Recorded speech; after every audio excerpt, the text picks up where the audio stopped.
everybody. This is Trina. Thank you so much for making the choice to click in to chat with Trina. Tonight, I have a very special guest, Senator Boris Miles. Hello, everybody. This is Miss Trina with Chat with Trina, and I want to thank you guys for making the choice to click in to watch today. I have the honor and the privilege of chatting with Texas State Senator Boris Miles, and he has represented District 13 since 2017. And before that, he served 4 terms on the Texas House of Representatives, and he also owns one of the largest insurance agencies in Texas. Actually, one of my friends is one of your clients, so she's always bringing your name Just up. one? Just one. I'm sure we got many more people of yours. I'm sure. But thank you so much for taking the time out of your busy schedule during this time of the year to talk with us. You're from Houston, I read that, but where are you from in Houston? What side of town, like? Well, Trina, let me first start off by saying thank you for having me on your show. And yeah, it's a busy time right now, and I want to tell all of your listeners and your watchers to make sure they get out and vote, okay? November 3rd is coming quick, and early vote's gonna be ending this week, so let's make sure they get out and vote. Yes. And to answer your question, Ms. Lowry, I hail from the great part of Houston. I don't refer to it as Houston. I talk to people from outside of Houston and outside of the state, I refer to it as Sunnyside, Texas. Oh. Yes. Born and raised, proud to be called the son of Sunnyside. My mother is still there. My family, I have a lot of family still there. My mother was Miss Worthy in the 60s, but I didn't attend Worthy. I decided to take the city bus a little bit further down Scott Street and went to Jack Yates Senior High School. Oh, you went to Jack Yates. Okay. Did your kids ever make fun of you for saying Sunnyside, Texas? Yeah, my kids. What do you mean? My kids still make fun when of I me. tell my kids I'm from Greens Point, Texas, they say, "Mama, that is not a city." Yeah, my kids still make fun of me. Shoot, Yeah, my wife is from Washington, D.C., and she's a transplant here, and she makes fun of me for saying, "Why do you call it Sunnyside, Texas? It's Houston." Yes. Hey, it's a pride thing for us. It's a pride thing. It's a pride thing. I'm proud to be from Sunnyside. So I know that you do. As we mentioned, you have a career in insurance. How did you make the decision to go into insurance? I know you went to Sam Houston. I don't know what your major was there. Criminal justice, law enforcement, police science, criminal justice. Okay. And what turned you from that to insurance? I was a police officer here in Houston for 3 years with HISD. And I went from being a law enforcement officer to being a fraud investigator for State Farm Insurance because of the law enforcement background. I got into insurance that way. And after spending about 6-7 years with State Farm Insurance, I wanted to become an agent. I went into the State Farm Agency Training Program, completed it, was given an assignment off of 290 in Gessner. But I always had a desire to come back into the inner city and to become an agent, a quality, affordable insurance agent, a standard lines insurance agent for my community, which is a big difference between non-standard and standard. So I let them have their book of business back and their agency, State Farm, and I became an independent agent with farmers. I carry the farmers flag, but I'm also independent. And it's probably one of the best decisions I ever made. And I look forward to each and every morning. To me, it's not work. It's just another way of serving my community that I've been doing now for 24 years. Wow. And I enjoy it. And when something's fun, you enjoy doing it, you'll be good at it. I tell the students that sometimes that if you pursue your passion, it's like going to work, so always. That's right. You wake up every morning happy. Wake up every morning. You don't have to send your drop in the parking lot praying that you make it. So, because I've had a few of those. When did you decide to put your hat into politics? Like I said, being an insurance agent was a joy. It still is a joy for me because it's an extension of serving your community. And I moved my agency, as you know, into the 3rd Ward area on Alameda, for which, the community's been good to me and I've been good to the community. I would always like to say, and if you're good to the community will be good to you. I got into politics in 2005, and I'll tell you how. As a businessman that does public entity work, I supported financially and wrote checks to a lot of elected officials here in the city and state and the county and across this nation for that matter.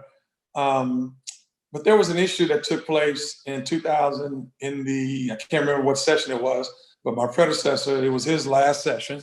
No, I take that back. It was his second to last session, somewhere around 2004 and 5, where Republican leadership in the state of Texas, we had a budget short, and they decided to balance the state budget on the backs of people who didn't have financial means. And they cut something that was very important to me and very important to my community, Sunnyside, South Park, and Third Ward, which was CHIPS, Children's Health Insurance Plan. Yeah.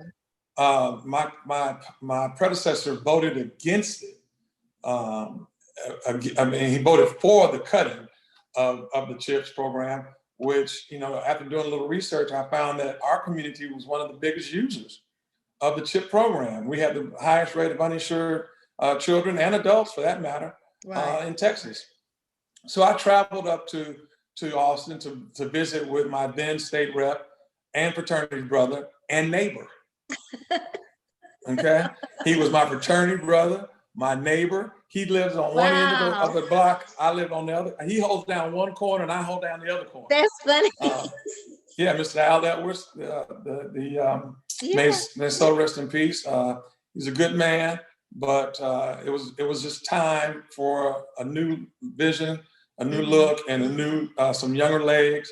And I'm not trying to be critical of Mr. Edwards. He did a great job serving my community for the multiple decades that he did. As a matter of fact, when he passed away, I took it upon myself to honor him on the billboard that I have right here at Scott and McGregor. But he was a good man. Like I said, he was my fraternity brother. He was my neighbor, and he was my state rep. But I took the time to travel to Austin to try to get an answer for why he decided to vote to cut CHIPS. And I made an appointment and, you know, told him I was coming up. And Trina, I'll be honest with you. I sat in his office for the entire day, and he knew I was sitting there, and he wouldn't come off the floor to address my issue. So once they did adjourn for that day, I saw him and then state rep and now Mayor Sylvester Turner walking down the halls together. And I approached, who were both my fraternity brothers. I had, you know, been a donor to both of them. I'd even worked Mayor Turner's at the time's 2 campaigns. The first campaign is the second one I was elected. I take that back. So, and running into them in the hallway, I said, "Hey, Representative Edwards, I've been waiting for you all day." And he said to me, "I know, and I don't want to talk to you about what you want to talk about." And I was frustrated. I was angry. I was pissed off. And on the drive back, Trina, when it just started burning in my head and burning in my soul, I said, "Man, I'm a friend, I'm a fraternity brother, and I'm a neighbor and a donor. And if he'll address me in that manner, I can only imagine how, you know, he would address and approach other citizens, asking them questions about, you know, how to vote and what he should vote on." And I made a decision right there in the car on 290, driving back, and we all know how bad 290 has been. You had plenty of time to think about it. So it took me some time. And Trina, I can tell you, I made a commitment that I was going to run. I had always been, you know, active as a donor. I had always been active in trying to influence the people who did make the votes for us, to make sure that they were making the right votes for us. But on that drive back in 290, after that frustrating day, I decided I'm going to run. And on that day, I started making money calls, and people who you know, were in my inner circle, and asking them to commit a certain dollar amount. And before I got home, I had commitments of $50,000. Okay? Wow. Now it cost me a whole lot more than the $50,000. But it was a start. I won't tell you the number, but my campaign still owes me 6 figures. Okay. All right. That is too funny. It's the truth. It is the truth. My campaign still owes me 6 figures. It was a spark of my campaign, of my political public service career. And I like to use the word public service. because there's a difference between public service and being a politician. There's a big difference. And I vowed to myself that I would be a public servant. I truly enjoy being a public servant. I don't always like the act of politics, okay? Yeah. The game of politics. Yeah. So that's how it happened. Okay. But that loan to my campaign is what sparked it. That interaction, or lack thereof interaction, that I had with my state representative on that particular day, is what drove me to say, well, if he ain't gonna be the voice, for the people in our community, then I will. And that's how it all started. Well, okay, my mom became a union steward because of almost the same reason. She worked for the U.S. Postal Service, and something happened to her, and a union person helped her, and she was like, I want to help. But I need to say this about Sylvester Turner. All my friends know I am very funny about my mayor. Like, you can't say nothing about my mayor. I am on face. I had to stop my kids and Mama, you can't be dealing with the trolls on Facebook. I'm in there arguing back and forth. Like, look, he is doing everything. So anyway, I love my mayor. He doesn't know this. I've never met him like that. So he has no idea that he has a person that's like, I tell you what I'm gonna do. I tell you what I'm gonna do. I've got a scheduled phone call with him this evening about a matter in my district and at the state. So I'm gonna hip him to who you are and tell him he needs to be on your podcast. How about that? Tell him that. Tell him that I'm always out here fighting. So, I'm gonna tell him you're his #1 fan. I am his #1 fan. So tomorrow or Friday is the last day for early voting. Is it tomorrow? It's Friday. It's Friday. Friday. So tomorrow's my birthday. Oh, that's well, happy early birthday. That's the significance of tomorrow. But Friday's the last day for early voting. So tomorrow the polls are open until 10, and Friday the polls are open all night? 24, not all the locations. But some of the polls. A few selected locations in the city of Houston, yes. Okay. And tomorrow night they'll be open 24 hours as well. Those same few locations. And I'll post that tomorrow. But I was so excited to see all the early voters. I was actually on Antoine. Jarvis Johnson and his mom had this voter registration drive. I was in the middle of Antoine with my signs and stuff. So, but anyway, I was really excited to see, us breaking records and all that. But then my heart broke talking to my friend Clarence Mitchell the other day, and he mentioned that there's still millions of people who have not voted yet. Like, yes, there's still millions of people who have not voted. And let me go back for a second. Yeah. When Mama Cleo asks you to do something, I advise you do it. It sounds like you're a smart woman, because she's a fantastic and mentor, on time. and she gets it done, baby. Yeah. But yes, I'm proud. Let me say this though. I'm proud to say that Senate District 13, for which I'm the senator of, leads the entire state of Texas Senate districts, but in Democratic votes, Senate District 13 is #1 in the state of Texas.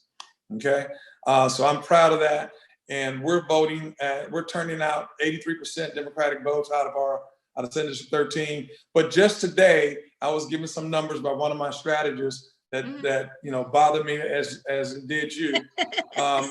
No, there are a lot of our African American seniors who haven't voted yet. And, traditionally, our seniors, they like to vote on election day. They don't trust mail ballot. They don't trust early vote. I had seniors tell me, I'm going to vote on election day because that's what we fought for. Every day, Trina, we find a hole or a leak somewhere in our process. And for the last week and a half, my staff, along with the Harris County Black Democrats, along with Texas Black Democrats, and the Texas Party for some distance, and the state party and the national party, but primarily the two Black extensions of those. We're putting our fingers in the dam and the holes that we're finding each and every day. I'm happy to say that my staff, Ms. Camille Foster, who is my deputy chief of staff, and a member of both the organizations as well as I am, but she keeps me in tune of what's going on. And when we find those problems, we try to fix them. Trina, I know you've heard this cliche before, but this voting cycle is going to be the most important cycle of our lives. And literally, we're fighting for the existence of our lives and our community, and all the civil rights things that were done for us in the past, so that they don't get rolled back. Women should be voting. The right to choose, the right of choice is going to be a big issue, as you know. Right. We saw that with the Supreme Court appointment. This is it. Black women have always led our communities when it comes to voting numbers. Okay. And I was watching something that really was peculiar to me on national TV on CNN. As you can see, my TV's on CNN now. That's all I do is news. I do that in the evenings as well. 24 hours a day. I like Cuomo and Don Lemon. Don Lemon and Cuomo. You're right. I just like CNN. I enjoy it. But last night I was watching, and it was an interesting story. It's a national story that Black men tend to vote for Donald Trump more so than Black women. And they were asking why that was. And I found it very interesting, some of the things they were saying, and disappointing. But I can say this, Black women have been the backbone of our communities for a long time. And we all know that we were all raised by a strong Black woman somewhere. So the knowledge that we do have, we get it from a Black woman. There you go. I'm going to leave it at that. So with all that we just said, I have two questions. Like, what I argue with people all the time, especially when they say things like, well, I'm just not going to vote. Matter of fact, I had to tell somebody on Facebook that we've been friends for years. And I told him I was going to go ahead and block him. I said, hey, I love you, but I'm going to love you from over there, because it doesn't make sense for you to be on Facebook, social media, telling people not to vote. And he said, and in some of the comments were, well, what did Obama do for us? And then he said just every day it was something. And it was like, so what do you tell somebody that says, well, I'm not going to vote? You don't have a reason. You're just not going to vote. What do you say? There's several things that I say to people. One, voting is the great equalizer. No matter if you're rich or poor, no matter Black or white, or whatever color you may be, male or female, from this country or not, and you became a member of this, you became a citizen of this country, voting is the great equalizer. That's one thing that we have, that no matter how much money you got, you still only have one vote. No matter how much money you don't have, you still have that one vote. It's the great equalizer. And for our communities of color, Trina, as you well know, too much was sacrificed, and for us to have the right to vote. We all know the stories about the dogs, the beatings, the hangings, the lynchings, everything of that nature, as it came to recognizing us and giving us the right to vote. And if we have respect of any kind for our elders, and for the people who fought for us, then the only way we can honor them is to go cast our votes. And it's just that simple. But right now, in this particular time that we're in right now, let me tell you, listeners, brothers and sisters, who are thinking about not voting, or who are thinking and not voting for a change. This is going to affect us right now, but it's going to affect people of color for the next 2 generations to come. Okay, if we don't step up on November 3rd and do what we know we have to do, it's going to be life-changing for a lot of people. And if I'm talking to some blessed African Americans on your pod who think they got it all made, they've reached financial success, you too are going to be affected with 4 more years of the man we got in office right now. You may think you're not, but you too will be affected. Lives are going to change for everybody, from those who have means, and especially for those who don't have the means. And I want those who are not thinking about voting, or those who are not thinking about voting for one, an African American sister to be vice president for the first time in history of our country. But I want you to think, I always, this is where I get my buddies at, Trina. Think about what your grandmother and your great-grandmother and your great-grandfather and your great-grandfather, think about what they're saying about you from heaven or from, I don't want to ever think anybody goes to hell, but I want you to think about what those people, would say. Yeah, yeah. Flipping over all in a grave, wherever. Said, yeah, they're rolling over in their graves, and believe it, I know, unfortunately, I know some Black Republicans. I know some Blacks that said we're better off with Trump. And, hey, everybody has a right to their own opinion. But when we can agree to disagree respectfully. But when your disagreement starts threatening the humanity of people, when it starts threatening my community, then we're not disagreeing. We got to fight. Right. Yeah. Okay. Because too many people before me fought to get me here where I am today. 50 Cent came out, which I knew he was just being stupid, but he came out and he was saying because he don't want to pay the taxes, which is a whole nother thing. Who said that? 50 Cent. So he is saying he was going to support Trump. Man, so we later found out he really was just trying to cause a distraction, but he said because with Trump, he won't have to pay all those taxes. Okay. I think one, that's a very selfish mind thought. Absolutely. I've always admired 50 Cent and his music. He's business partners with a very close and dear friend of mine here in Houston. I've had the occasion of meeting him, sitting down at the dinner table with him. Yeah. But that is a very selfish train of thought. Yeah. And if he would call, if he called me, I'd tell him, hey man, I get you, but that's very selfish.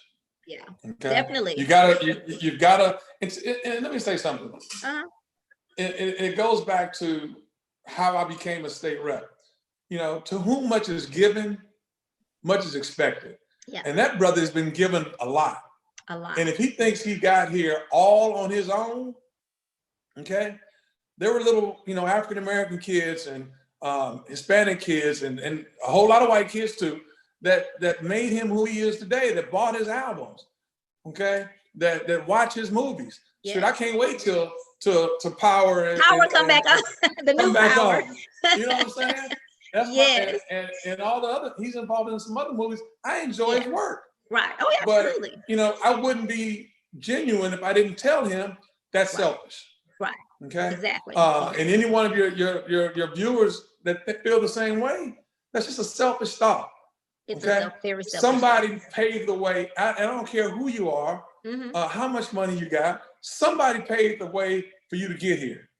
Yeah. Okay. Somebody paved the way, and the old cliche, our people died, bled, and fought to get us here. It sounds like cliche, but it's history. It's the truth. When John Lewis died, that was my very first time watching Selma. And all those years, so I was like, wow, yeah. So it was and I'm an old lady, but it was still eye-opening for me, who my mom, I tell the story all the time that my parents raised me differently than they were. So they wanted me to go I lived in back when Klein first was open, Klein Forest, all that. That's where my parents moved me. They didn't talk to me about the racial disparities. I didn't know a lot of that until it first really hit me, believe it, and I'm 50, how old am I, 51? When Obama became president, that was the one time. And then in school, I read a book by Howard Zinn.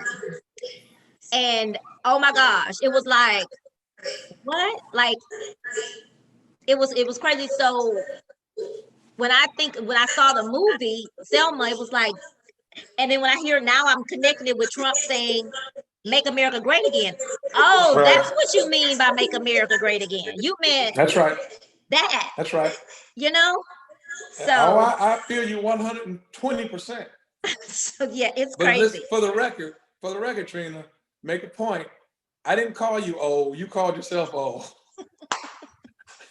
I would call, I'd say you had an old person's spirit. That's how I describe it. Okay. Listen to if you said something about your mom and your grandma, that's having an old person's spirit. They didn't necessarily say you old. There we go. Okay? There we go. My There you kids go. just when I turned 50 and we would go out and I would say, "Oh, I'm 50 today." They was like, "Oh, I wish you quit telling people." So, but why is it so important not to wait just for the presidential race? Why is it important to vote in our local elections?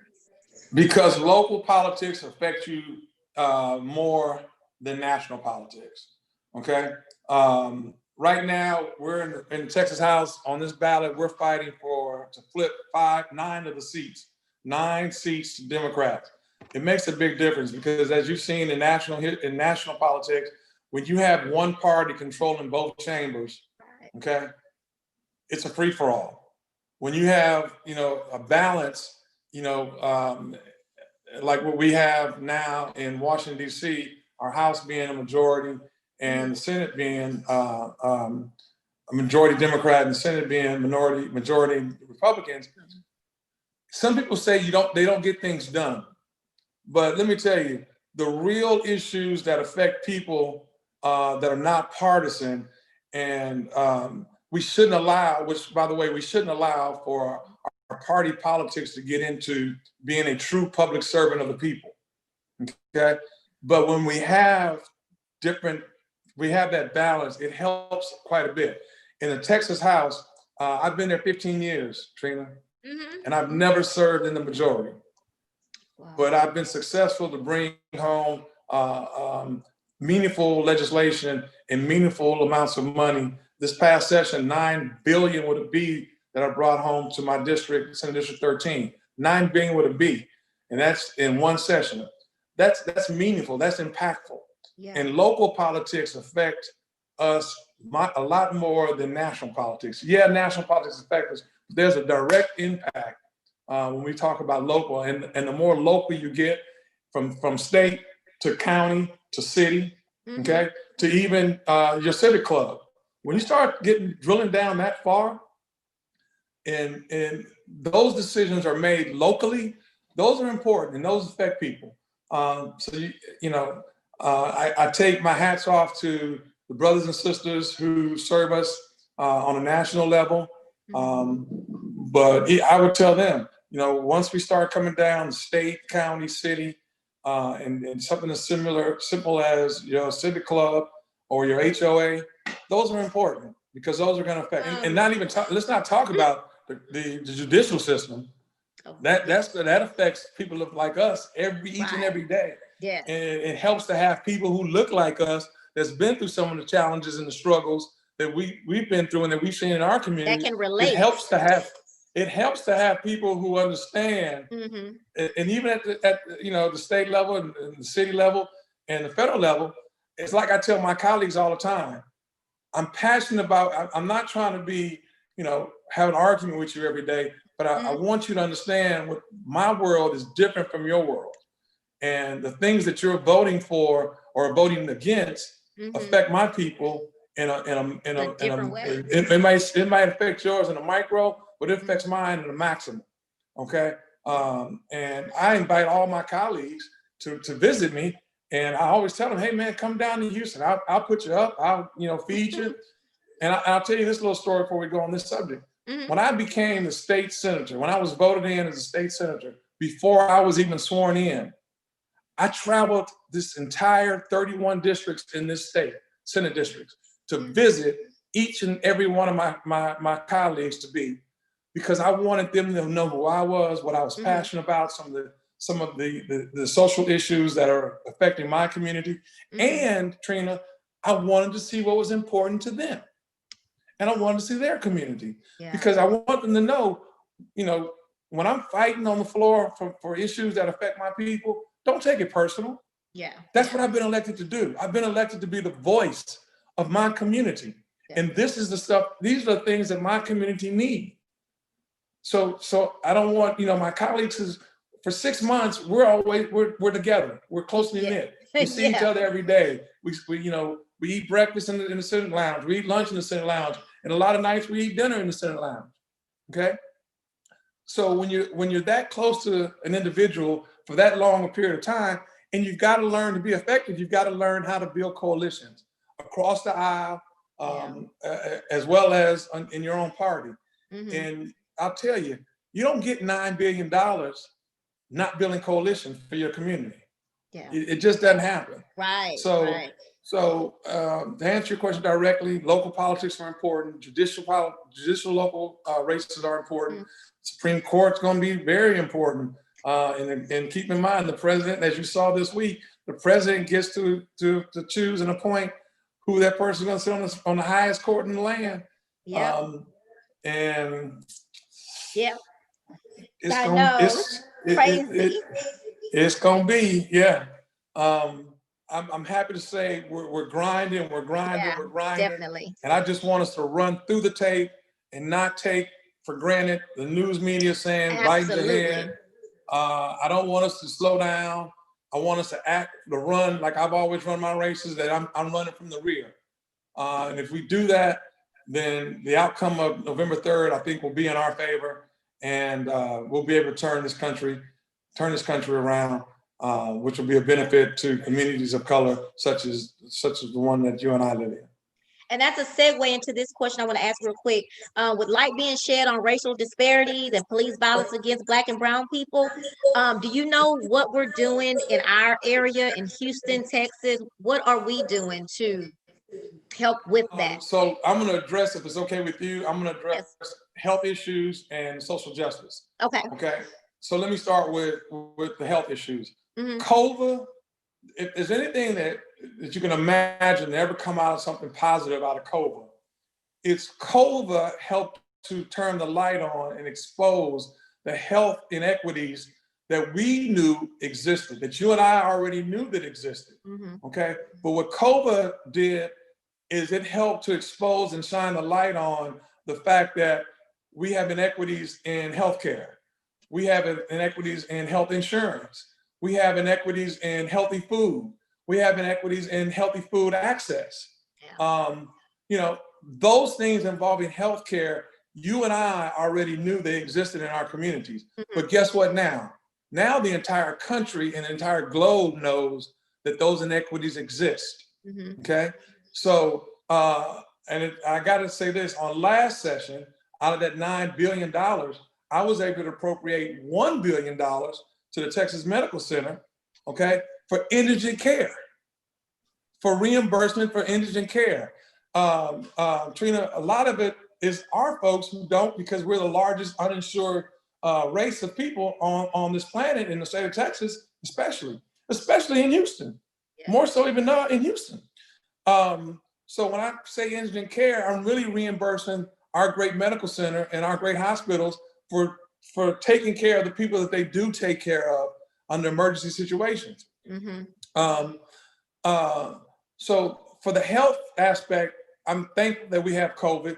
I'm thankful that it exposed. I sit on Health and Human Services for the Senate, and I can tell you that we've had committee meetings by Zoom throughout the entire COVID period. And you should expect in the 87th legislative session that, one, I'll be authoring a lot of health insurance issues and health bill legislation.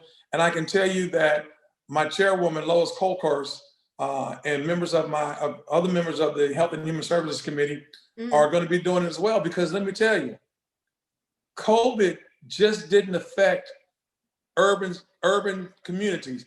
COVID just didn't affect African Americans. There are a lot of rural areas of Texas that COVID is doing its dirty work in right now. If you look at the city of Laredo, Texas, where the epidemic is spreading like wildfire, it ain't just us anymore. I mean, rural hospitals in rural parts of Texas had to close down because they couldn't handle the capacity. So, Medicare expansion might just be on the list this session for getting. If for those listeners who don't know, this state, because of its Republican leadership for so long, has refused billions. When I say billions, I'm talking somewhere in the range of 60 to 30 billions of dollars of funding that I know the leadership of this state wish we had now since COVID, only because it was called Obamacare. Okay? As I told the governor, I don't care if they call it Abbott Care. We need that money. Right. You can name it after yourself. You can get it to Texas and then rename it as Abbott Care. But Texas needs this money right now because our people are dying for lack of quality health care, for lack of quality health foods, you know? And you know, our communities, as you know, we have something called, that's realistic, food deserts, okay? There are parts of our community in 2020, there are areas in our community and in the state of Texas that, you know, the little kids can't get quality vegetables. They don't have access. They literally eat out of these corner stores, okay? Or a bodega, in the Hispanic part of the community, they call them bodegas, which are these little stores that specialize in gas, cigarettes, and beer and wine, and potato chips, and you know, all those kind of things. And so that's a problem. And what I try to explain to my Republican colleagues, we can either pay for it on the front end or pay for it on the back end. That goes with health and human services. That goes with our criminal justice system. Okay, we can either pay for it on the front end in education, or we're gonna pay 3 times more on the back end for incarceration in prisons. And the state of Texas has its priorities in a lot of wrong places when it comes to how we spend money and how we can get an investment on the money if we spend it properly on the front end. And you know, there's some areas as education and criminal justice, we're just not doing. It relates to police brutality and criminal justice reform. I know for a fact, because I also sit on criminal justice committee, so I'm going back. I sit on the most 2 important committees. We're going to go back in age. Exactly. I'm on both of those, and I intend to let my voice, which is my community's voice, be heard on both. I'll be filing multiple pieces of legislation in both of those committees to try to fix the wrongs and inequalities that we have in both health and human services and in criminal justice. You know, Trina, I filed, I don't know if you remember a young man by the name of Chad Holly, when he was on camera beaten by HPD for breaking into a storage facility in 2010. Since 2011, I've been filing police reform bills since 2011. And I'll tell you, it hadn't been successful.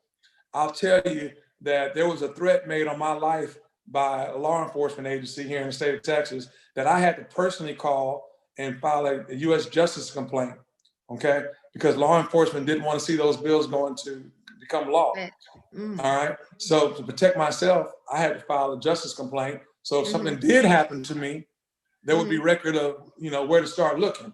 Right. If you know what I mean. And unfortunately, this is a true story. And I had to report it to the mayor of that time, who was Anise Parker, who made a record of it, who said at the time, a couple of police chiefs, chief and assistant chief. And what was really amazing to me, Trina, here I am as a sitting state rep. They came to the Capitol, the Texas state Capitol, sat in my office and threatened me. Wow. And when they left, again, like I did with Al, I said to myself, I'm a sitting state representative. This is the Texas state Capitol. And they walked in here and just threatened me. So I can only imagine how they treat common citizens, you know, everyday citizens when they come in contact with them. And so for that reason, I've been filing those same 3 bills on police brutality since 2011. But I'll tell you something. I guarantee you, those bills will get an adequate hearing. Okay, they'll be part of the George Floyd Act that one of my colleagues, Mr. Soponia Thompson, has authored. We'll make national news, and we're going to try to change. The answer to your question is, we're going to change the criminal justice system as we know it here in the state of Texas, based on what's happening across this country. Okay, and it's time for a change. And before I go any further, I'm not a supporter of defunding our police departments. I'm not a proponent of that. I think that is ludicrous. We'd have civil unrest in our communities if we did that. But I am a proponent of redirecting some of our police budgets to more mental health training. Defunding means just what it says. Sounds like taking away the funding. Yeah. You know, Okay. not having a police force at all. Mm-hmm. Okay. That I think is the most ludicrous, craziest thing I've ever heard. Mm-hmm. Civil unrest will start the same day that whoever signs the bill to defund police departments. And if they know it's coming, it's going to start before then. Before that, okay? I wouldn't want to live in a society that we don't have some type of law enforcement. Okay, so and as a former police officer, let me say this: all police officers aren't bad or rogue police officers. For the most part, a large majority of our law enforcement agencies, especially in Houston, do a good job. Mm-hmm. They do a good job. But like on any other job, in any other career, you're gonna have those who don't do a good job. And in this particular instance, when it comes to law enforcement, we refer to them as rogue police officers, okay, who violates people's civil rights. And unfortunately, they exist, okay? And I think it's the community and the local government's responsibility to rid, and the police department and the police chief and the leadership, to rid their departments in the community, to rid those departments of rogue police officers. Yeah. I think we're going to see a difference. I'm going to be working hard to make a difference in both health and human services and the criminal justice. I'm honored and privileged to serve on both of those committees on behalf of the citizens of Senate District 13. Well, now that I know, I have to be sending you my emails fussing. Please do, and make sure let's make sure you get on my email list too. Okay, definitely. I take pride in keeping the community informed of what's going on. Awesome. We're almost done, but I wanted to say this. So I've had several friends who tested positive for COVID-19. A friend of mine, her mom already had a respiratory issue, and she passed on. Then, sorry. My good friend Tito alum, as we talked about earlier. No, our good friend, yes. Our good friend. Yes. Tito was a near and dear friend of mine. Yeah, oh gosh. And I miss him dearly. I like, who's gonna fuss at me now? So, but anyway, yes, go ahead. I gotta say this, Trina. Yes. You already know this. Yeah. Tito was the epitome of the American dream. Yeah. He went from parking cars to owning the parking company to working bar back at a club to owning the doggone club and owning property. That is the American dream. Yeah. And he did it in such an humble way. And he gave, people don't realize, Tito gave a lot of his money, his personal money, to programs and organizations in our community. Definitely. So I had to throw that in. I'm sorry. Yeah, and I'll just mention him being a mentor. When you said that about he was humble, but he taught me, you know, when I first started the club, because I have a real job, but I love the nightlife business. And he would say, you got to pick up these glasses. Go pick up these glasses because you got to humble yourself. So I would pick up, I'd be in my heels and everything else, picking up glasses at the old original Red Rooster. So yeah, but he passed, and he left a hole in live music in Houston. He's gonna definitely be missed. Absolutely. So I want to say, and then my students, you know. Your COBA question. Yeah, that's what it is. So my students, I'm giving you the answer. So my students are also saying, like, when is this ever going to be over, Miss Trina? Is this ever going to be over? They're saying, I hate life. Life is, you know, and I don't know what to do. I often keep telling them it's going to end, But how can we slow down the spread? I mean, I know about the mask. I wear my mask. Is that about all we have? I think that is the very first line of defense is our mask. The historical factor of the COVID disease shows that when we are practicing safe distancing, when we are only moving around because we have to, when we are wearing the mask, most importantly, that our numbers go down. If you've noticed, Houston is now going through a spike. Right. I think that's because too many of us believe that it's over, and it's not over. By no means is it over, and I want to make sure your viewers understand that. And this is nothing to play with, and don't believe the BS that we hear from elected politicians who say, you know, this is going to be over next month. You know, it really doesn't exist. You don't need to wear a mask. It's not important. I hate to say this, but that's bullshit. Yeah. Okay. Yeah. And I can't say anything more direct than that's bullshit. You know, you've got to take responsibility to protect yourself and your families. And if the only means and the only lines of protection that you have, that individuals have, is wearing that mask, then wear it. Okay. Practice distancing. Trina, I'm having my birthday, as I told you, is tomorrow. And I normally have a 200 or 300 person fundraiser at Zaza. And this is the first year since I'll be elected that I'm not having it. It saddens me because I don't get to see a lot of the people that I serve. Yeah. You know, my friends, I've got elderly people in my community that write me $5 checks. Oh, wow. And those mean more. And when they hand it, and Trina, when they hand it to me, you would think they're handing me $500,000 for them. But to me, they're handing me $1 million. Yeah. But I just love seeing them. I love hugging them. Definitely. Okay.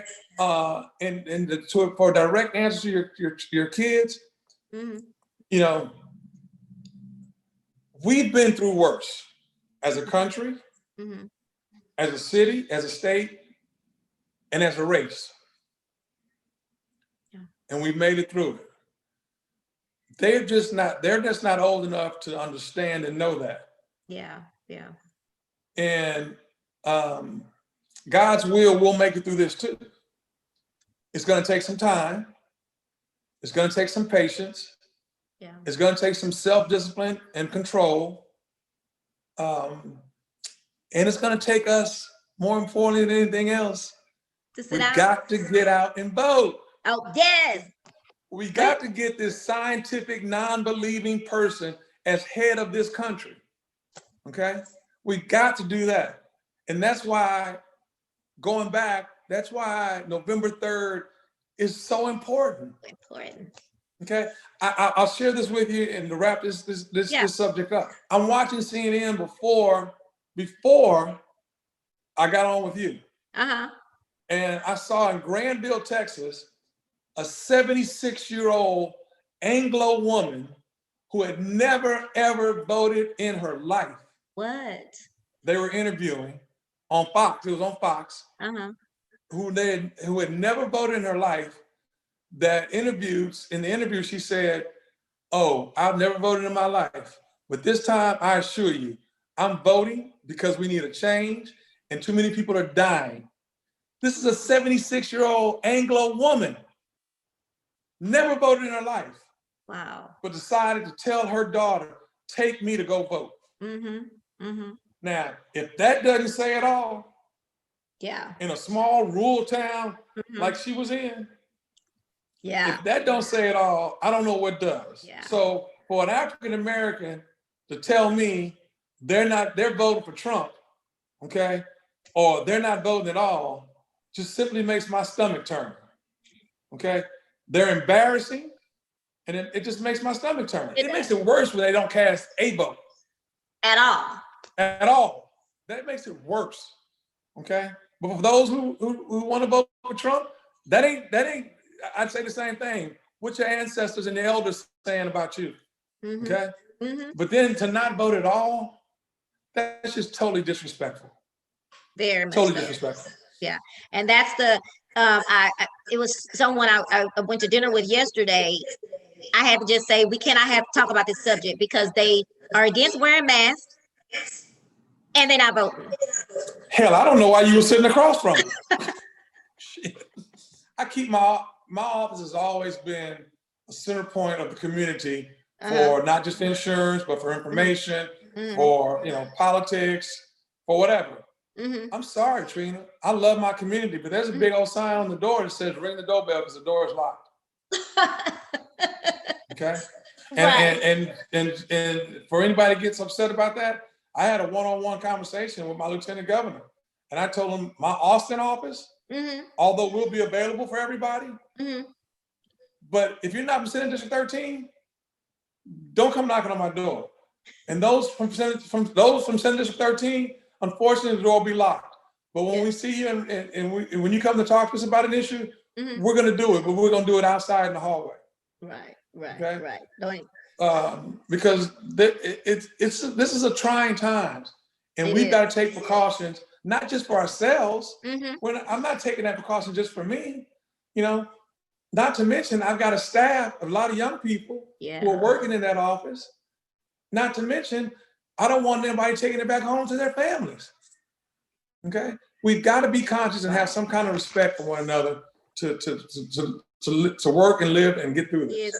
What advice can you offer the community if they run into any issues like the bullying chiefs, poll watchers, whatever you're calling them, while voting?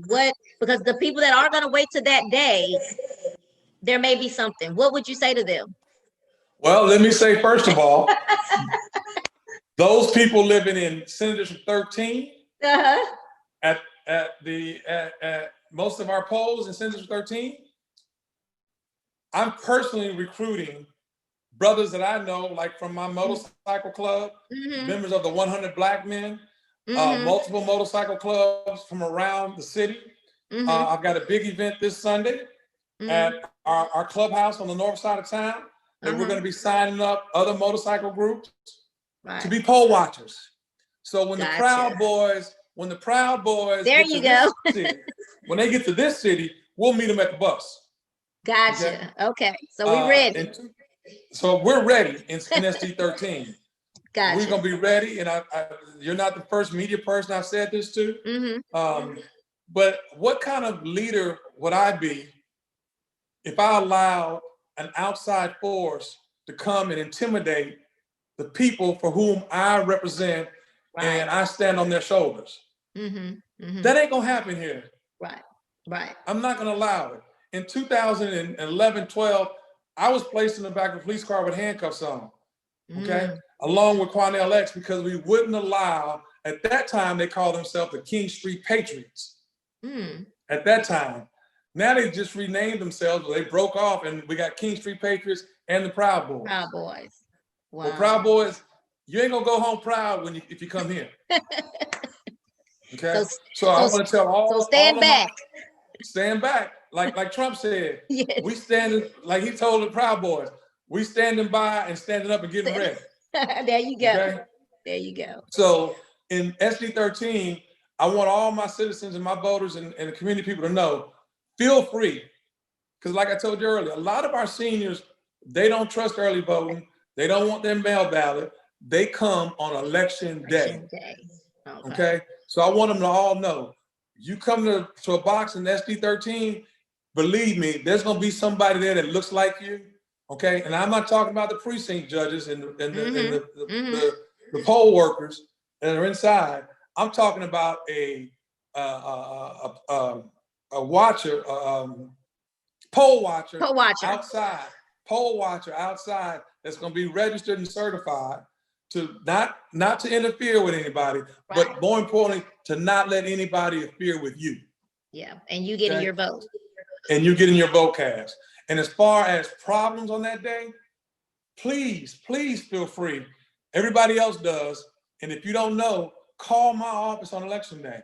I'll have a team of extra people there on the phones, dispatching straight to the county clerk, or dispatching myself and the teams that I set up along with the poll watchers to dispatch them to that location. You know, I had a personal meeting with our former clerk who resigned about our primary races and how much of a debacle it is. I've stayed in touch with Chris Hollins, and I want to say he's doing a fantastic job. The county's doing a fantastic job, spending $30 million additional dollars this election cycle, okay, to make sure we have those 24-hour places, that we've got the drive-through. We've got more early vote places than we've ever had. So Chris Hollins and the county have done a spectacular job.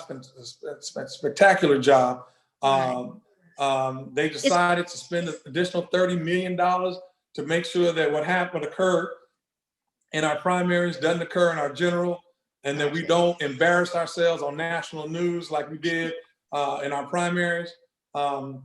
And, you know, I want everybody to feel safe coming out.